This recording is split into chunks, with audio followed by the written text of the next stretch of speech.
एक गहरी नदी थी। चंचल चिड़िया ने पूछा, क्या इसे पार करना आसान है? नदी ने कहा, रुको, तुम कैसे जाओगे? चिड़िया बोली, मैं अपनी बुद्धि से पुल बनाऊंगी।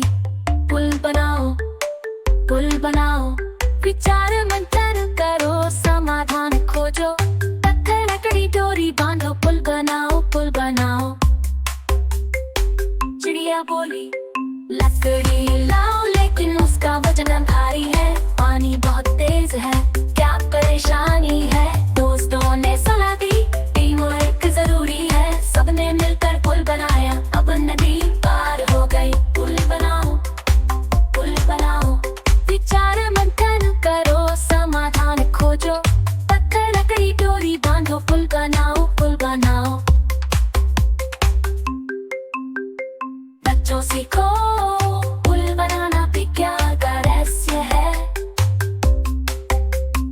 भौतिकी, गणित और इंजीनियरिंग साथ साथ चलते हैं।